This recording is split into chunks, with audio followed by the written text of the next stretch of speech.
Did you hear the story about the girl who said her boyfriend called her and said, hey, get ready, we going on a trip? And she was like, yay!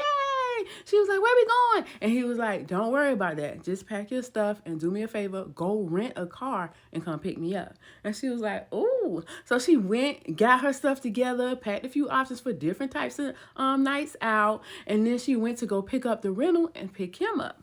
But when she got there, she was like, what's going on with him? Usually he just have a duffel bag, but this time he had so many bags she couldn't even count.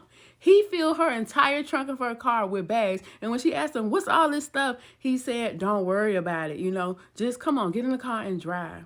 So when they got in the car, she's like, okay, so where are we going? He said, we just headed to the next state. It's a road trip. We finna vibe out, listen to music, and I'm gonna spend time with my baby. And she was like, yes, I'm your baby. Yes, yes, yes. So they in the car, they vibing, they driving for hours and hours. Finally, they cross the state line. They in the next state. And she's like, are we there yet? When we gonna get there? He's like, just a little bit further, but if you drive faster, we can get there quicker. And she was like, okay. She decided to drive a little bit faster on the same road he's telling her to drive on. And before she know it, she hear, woo, woo, a cop pulling her over. So she stopped the car and she's like, oh my gosh. And the cop is like, yeah, license and registration. And she's like, okay. And she give it to him. And he goes back to his car. Then he comes back to her window and he's like, ma'am, we're going to need you to step out of the car. We need to search the car.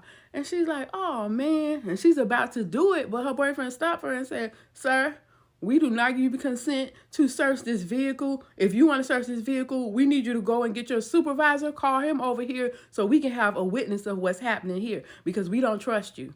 We're not doing anything, but we don't trust you, and we want somebody else to come call your supervisor now.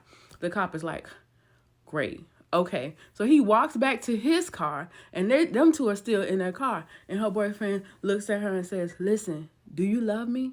And she's like, of course I love you. And he said, okay, in that trunk is enough product to get us both thrown underneath the jail. So I'm going to need you to put your foot on that gas pedal and get us out of here as fast as possible. And she was like, what? He said, you can do it. And she said, put on your seatbelt. And he buckled up and she floored it. They was gone. I'm talking about speeding faster than she's ever driven before. She's all nervous. He's hyping her up. Keep going, baby. Keep going, baby. And all of a sudden, they can see the police is trying to catch up with them, but they had sped out of there so fast, the police didn't even know that they was going to do that. So while they driving and driving, she's like, all we need to do is just make it to the state line. Then they'll stop following us. But they wouldn't. She kept hearing them way back. But they keep driving. She keep driving.